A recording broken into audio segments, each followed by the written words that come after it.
You had a good weekend at Minnesota and Iowa City. Athletes got back Monday, so it was like they've only been in practice for a few days. Needed to get out there and just kind of shake the rust off and get going on the season after that long break. I mean, they were home too long, a couple weeks. Had the week of Christmas, week of New Year's off at home, and then back here in the saddle now as we push forward. So don't look too much into this first meet coming back, but really liked what we saw from the competitive effort side of things and some of the things that we're able to accomplish, not just on the track but in the field events as well. And so, kind of kept the distance athletes here close to home. Then went to Iowa City. Pretty much everyone that went down there was running the mile or the 600. 600 is kind of an off event for the mid distance runners, and so they did great there. And then on the mile side, we had quite a few women break 5 or right around 5 minutes in the mile, which was really outstanding to see. Millie Hill was our top runner there. She ran 4:54, which is a few seconds off her overall lifetime best, but a great spot to be coming back from the break. And so up in Minneapolis, some really good things in the field events. Our men's throwers did terrific, as did our women's shot putters as well. But just last year, I think in the men's weight throw, we only had a couple guys right at 18 meters, and we have, I think, 3 guys right now right at or over 19 meters, with another guy right there at 18 meters. And so Justin Olson led the way with them in the weight and in the shot put. Spencer Kessel had a season best, just right at 18 meters, just a little under that. So that's a good spot to be too. With that, and in the pole vault on the men's side, Carter Morton joined the 5 meter club there, and so that's huge for him. Not just in the conference level, because there's a good chance he'll jump in the open vault at the conference championships, but for the heptathlon, decathlon, being able to jump 5 meters is a set of points that it just puts you on another level there, and one of the best pole vaulters in the multi events when he's there, and that's definitely good to see him continue to progress and get better. So. The sprint side up there, I thought Emma Randecker had a really great meet as well. She's a freshman from Illinois, and she had a great meet at Iowa City in December, and just backed that up with another solid one this week as well. But happy with where we're at. The practices have been going well. Like I said, we just had them back for this is day 7 of having them back on campus, and to have a competition under our belt is good. Heading into this weekend, we're going to take a group to Kansas State and a group to Iowa State as well. Should be a great weekend of competition. Both places should be outstanding, and just looking for another opportunity to get better as a group.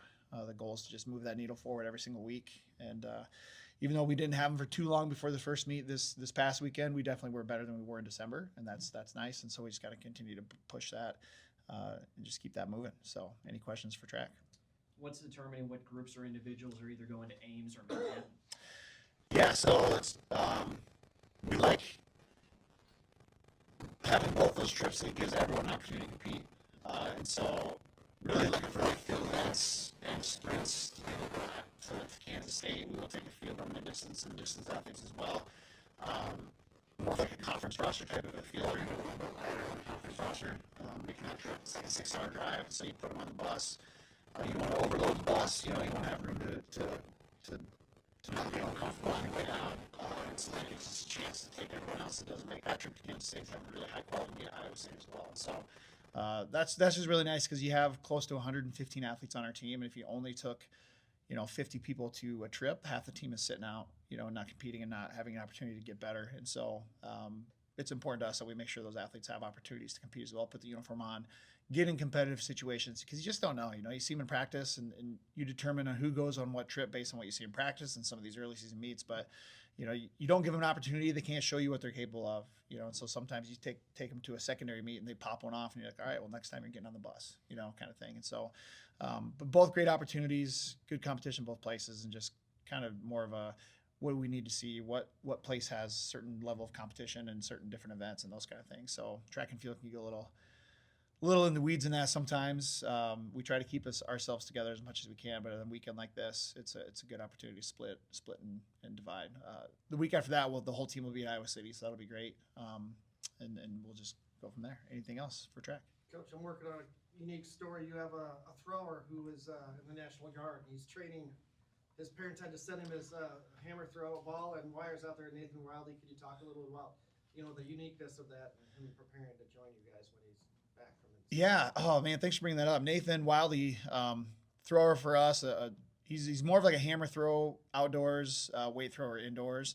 From Ankeny, he's in the National Guard, and just a great young man who's serving our country and giving this ultimate sacrifice to defend our freedoms, overseas. And yeah, he's got his hammer with him. He made a ring out of tables, and so he throws off of like folding tables that you puts like 4 of those together. He has a little bit of a ring, and he sends videos to our throws coach Dan O'Mara, and just what a lesson to just like finding a way to get better even when the circumstances would tell you you shouldn't be able to in those regards. So he sends lifting videos all the time, throwing videos all the time. He's only got one hammer, so I mean he throws that thing, then he's got to go chase it down. He's made some training weights as well, and so he's got like weights on the end of a wire and a makeshift handle that he's put together, and so it's just super inspiring to see someone like that be in that situation and just have their head in a spot where like I'm still gonna get better at that throwing while I'm over here. And so his story started last year when he was deployed. We were at the conference championships at Southern Illinois. He finished the hammer throw and was supposed to stick around for a couple days. And then he got word from the National Guard that he was getting deployed the next day. And so he was like, I'm like, well, yeah, you got to go, And so they had like a send off and all those things planned, but the military's like, when they tell you it's time to go, it's time to go. And so just really proud of him, and just he's inspiring, not just to the team, but to me as well. Just I mean, that's the ultimate sacrifice, to do that. And so we're just really fortunate he's a part of our team, and love to support him, and just praying every day he stays safe. And thanks for bringing him up. It's great. Thanks, Coach. Yeah. All right, go Panthers.